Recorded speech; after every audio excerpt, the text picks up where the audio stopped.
সুপ্ত গুপ্তদের ত্যাগী বিএনপি নেতা হিসেবে বাড়িয়ে দেওয়া হয়। 17 বছরের গাম জড়াইছে আপনাদের পিছে।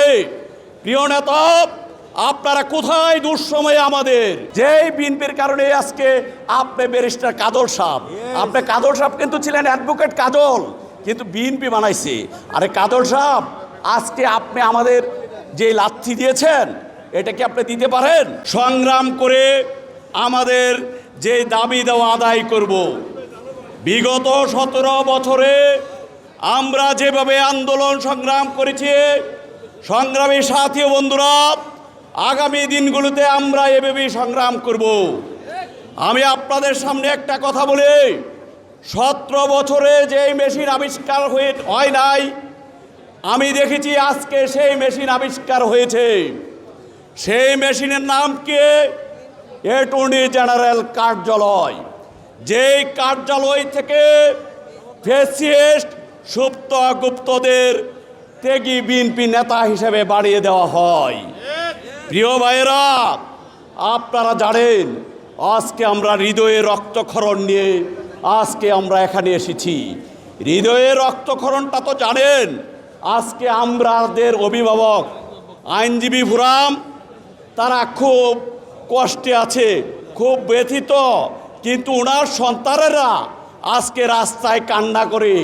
17 বছরের গাম জড়াইছে আপনাদের পিছে। প্রিয় নেতা, আপনারা কোথায় দুঃসময়ে আমাদের? কোথায় রইলেন আপনারা? আপনাদের সন্তানের ক্রন্দন কি শুনতে পান না? নেতারা কি এভাবে ঘুমিয়ে থাকবেন? In the heart of the city rises a destination built for greatness. International Convention City, Bosundhara. Life takes a new course.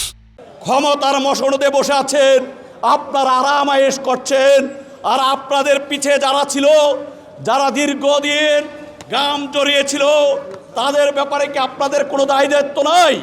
নাকি রাস্তায় ছেড়ে দিলেন আমাদেরকে ব্যবহার করে? তবে নেতারা জেনে রাখেন, বিপ্লব কোনোদিন বিফলে যায় না। আমরা বিপ্লবের পথে ধরেছি। আমরা মনে করি একদিন না একদিন আমাদের আজকের দাবি দেওয়া আদায় করব। যেহেতু ফ্যাসিস্ট হাসিনার বিরুদ্ধে আমরা আন্দোলন সংগ্রাম করেছি, আমরা কিন্তু আমাদের ট্রেনিংটা জমা দিই নাই, সেই ট্রেনিংটা জানা আছে। সুতরাং আপনারা যারা আমাদের নেতা ছিলেন, আপনারা যারা আমাদের অভিভাবক ছিলেন, তারা আমাদের পরে অবিচার করেছেন। আরে অভিভাবক, আজকে আপনি একটা গরম চেয়ারে বসেছেন, গরম চেয়ারের আপনার সহ্য হয় না। কতটা সময় আমরা তার পিছে দিয়েছি, আমরা তার জন্য কি করেছি, সে আমাদের জন্য কি করেছে, সেই অভিভাবকের কাছে আমাদের প্রশ্ন। আপনি আমাদের নেতা ছিলেন, আপনি আইনজীবী ফোরামের নেতা ছিলেন, আপনি আমাদের সিনিয়র ভাই ছিলেন, আপনি একজন সিনিয়র অ্যাডভোকেট ছিলেন, কিন্তু আপনি ব্যর্থ।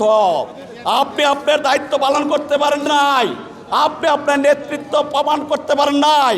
আপনি একজন অযোগ্য, অবতর্ত একজন সিনিয়র অ্যাডভোকেট হিসেবে আজকে আখ্যায়িত। কেন একবার ভেবে দেখেন নাই?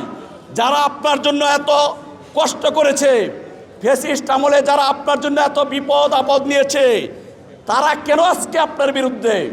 আপনার মতো কাজল সাহেব লেখাপড়ায় ভালো, অনেকে আমরা লেখাপড়ায় ভালো না, কিন্তু আমরা আচার ব্যবহার বংশ পরিচয় কিন্তু ভালো। এই বিএনপি আপনাকে ফটফট ইংরেজিতে পাঠাইছিল, যেই বিএনপির কারণে আজকে আপনি ব্যারিস্টার কাজল সাহেব, আপনি কাজল সাহেব কিন্তু ছিলেন অ্যাডভোকেট কাজল, কিন্তু বিএনপি বানাইছে। আরে কাজল সাহেব, আজকে আপনি আমাদের যে লাথি দিয়েছেন এটা কি আপনি দিতে পারেন? আপনি কোথাকার অভিভাবক? আপনাদের কারণে আমরা নেতা হইতে পারি নাই। আপনারা একজন সাধারণ সম্পাদক চেয়েছেন 5 বার 7 বার করে। আপনারা যদি 7, 5, 12 বার না হইতেন, আপনারা যদি একবার হইতেন, আজকে আমরা সেক্রেটারি হইতাম। আপনারা সেই সুযোগটা নষ্ট করেছেন। আপনারা নিজ স্বার্থে সব কিছু করতে পারেন। আপনারা দূষর, ফ্যাসিস্ট এবং গুপ্ত সুপ্ত নিয়ে আজকে অ্যাটর্নি অফিস সাজাইছেন। আমাদের কিসের ব্যর্থতা? 23 মাসটি আমরা ডেপুটি অ্যাটর্নি জেনারেল হিসেবে কাজ করি নাই? আমরা কি আমাদের যোগ্যতার স্বাক্ষর দিতে পারি নাই? আমরা কি এতদিন ঘাস কেটেছি? আপনার গদি কতদিন থাকবে আপনি ভালো জানেন। হয়তো এই সরকার আমলে থাকবে, কিন্তু আগামী সরকারের আমলে আপনার কি হবে? কিন্তু আজকের রাজপথের সৈনিকেরা যদি আপনার পাশে না থাকতো তাহলে আপনার কাদর সব সৃষ্টি হইতেন না।